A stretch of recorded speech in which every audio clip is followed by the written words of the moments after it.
Sumainyo ang Panginoon. At sumaiyo rin. Ang mabuting balita ng Panginoon ayon kay San Lucas. Papuri sa iyo, Panginoon. Noong panahong iyon, may isang iskribang lumapit kay Jesus upang siya'y subukin. Guro, aniya, ano ang dapat kong gawin upang magkamit ng buhay na walang hanggan?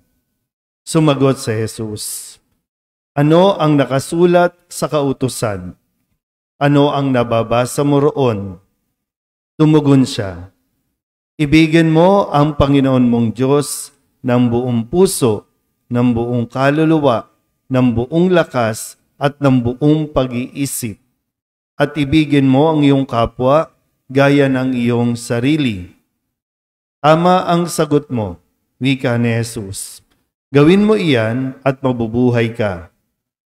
Sa hangad ng iskriba na huwag siyang lumabas na kahiya-hiya, tinanong niya uli si Jesus, sino ang aking kapwa?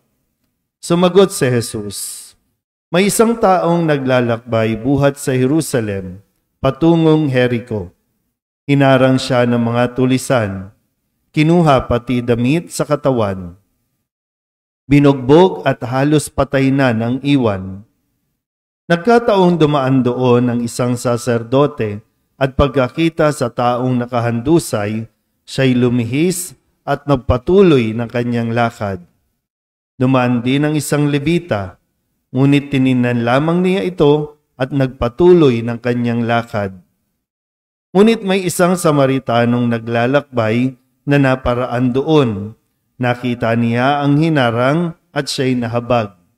Lumapit siya, binusan ng langis at alak ang mga sugat nito at tinalian. Saka isinakay ang tao sa kanyang sinasakyang hayop.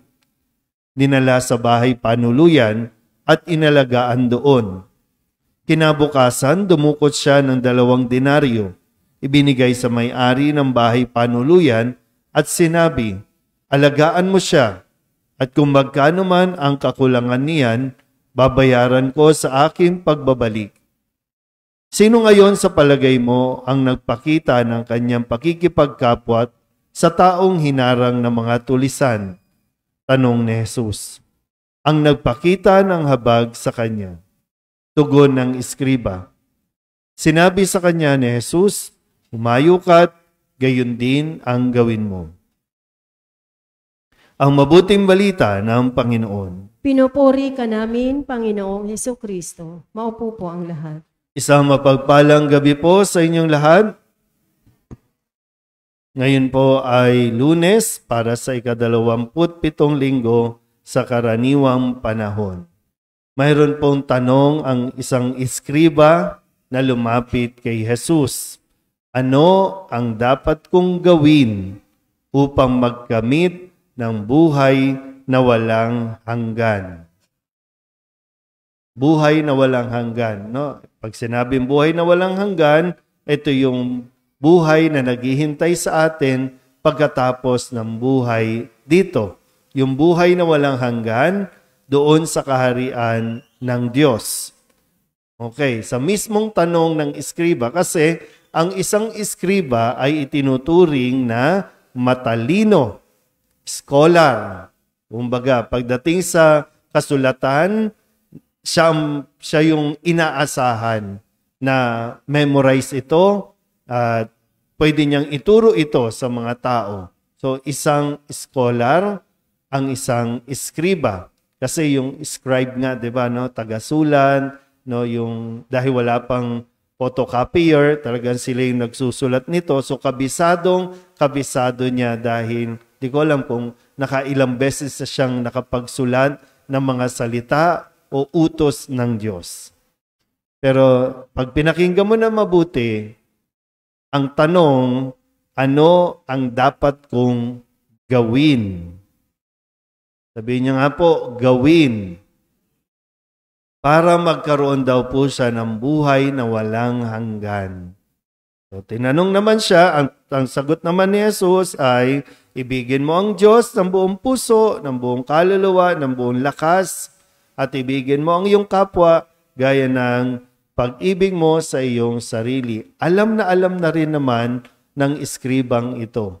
Sabi niya, alam ko na po yan. Kasi siya din nga ang sumagot, di ba? No? So sabi niya, tama ang sagot mo. Gawin mo yan. So, hindi po nakadepende sa alam ng utak natin para magkaroon tayo ng buhay na walang hanggan. Kundi sa kung ano ang ginagawa natin. Dahil sa totoo lang po, marami tayong kakilala, matalino, pero hindi marunong ipakita sa gawa ang kanilang kaalaman. Yang marami, di ba, no? Matatalino, graduate, summa cum laude, o kung ano pa mang mga PhD, pero hindi marunong maglinis ng bahay.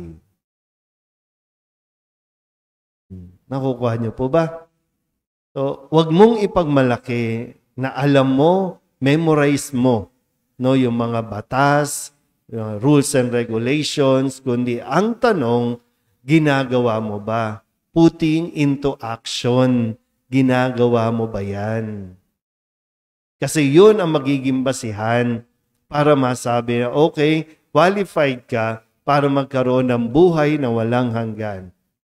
Kasi kung babalikan mo din yung example, no, yung kwento, no, na ibinigay ni Kristo, mayroong isang nangangailangan ng tulong, ninakawan, binugbog, halos iwan na ng napatay. Mayroong saserdote, mayroong lebita na dumaan, pero ano ang nangyari? Hindi nila tinulungan yung taong ito kasi ayon sa batas, ayon sa kultura, hindi sila pwedeng humawak sa isang taong may dugo. Kasi ituturing din silang marumi. Saserdote, lebita, maglilingkod ito sa templo. So paano sila makakapaglingkod kung marumi silang ituturing? Kasi nga, mayroong sugatan, may duguan, hindi nila pwedeng hawakan yun. So naging hadlang sa kanilang, yung nalalaman nila, yung kaalaman nila, yung tradisyon nila, naging hadlang ito para tumulong doon sa nangangailangan. O sino ang tumulong? Yung itinatakwil nila. Yung itinuturing nilang makasalanan, isang Samaritano, yun ang nagmagandang loob na lumapit at tumulong doon sa taong ninakawan. Okay pa ba tayo? Yan. Kasi alam nyo naman, no? Pag ang isang tao nangailangan, o kaya walang pinipili ang problema. Walang pinipili din ang sakit. Naranasan natin yan ng magka-COVID. Anumang relihiyon mo, pag nagka-COVID ka, kailangan mo ng tulong. Kailangan mo ng ayuda. Mayroon ba namang nagbigay na, itong ayudang ito para sa mga Kristiyano lang, para sa mga Katoliko lang? Hindi, kasi lahat ay nangangailangan ng tulong. At hindi tayo pwedeng mag-discriminate. Hindi ka din pwedeng gamitin mo na, hindi, bawal. Ayon sa batas, bawal tumulong. Kasi may batas tayo, di ba? No? Bawal magbigay ng limos. Kasalanan mo pa, ulihin ka pa. May batas. Yun ang nagiging justification natin para hindi tayo tumulong kapag hinihingi ng pagkakataon. Yan nga si Jonas po sa unang pagbasa. Tinatawag ng Diyos na tumulong para sa bayan ng Ninibe, pero tumanggi, ayoko po. Tumakas, sumakay ng barko, ayun, binagyo. Nadamay pati yung mga ibang tripulante. Tumatotal, ganun pa rin. Gagawin pa rin niya ang tumulong sa Ninibe. At alam niyo po yung pakiramdam ng nangangailangan ng tulong. Naranasan niyo na bang mangailangan ng tulong na tinatanggihan ka, nilalayuan ka, lumalapit ka pa lang, tatakbo na sila kasi alam nilang either mangungutang ka o hihingi ka ng tulong. So kung alam mo na yung pakiramdam na yon, siguro yun, isang bagay po yun. Bakit natin nararanasan ng mawalan? Para magkaroon tayo ng yung habag sa ating kapwa na alam ko kasi kung paano o anong karanasan, nararamdaman ng isang taong wala nang makain, walang pamasahe, walang pangbayad ng kuryente. Alam mo yun eh. Alam mo yung pakiramdam na yun eh. Kaya yun ang nagtutulak din naman sa iyo na mahabag sa ating kapwa na nangangailangan din. Siyempre, iba naman yung abusado na, ha? Siyempre, ilagay mo sa tamang konteksto yan. No? Yung alam mong umaabuso na. Pero yung talagang hinihingi ng pagkakataon na tumulong tayo, huwag tayong tumanggi. Amen?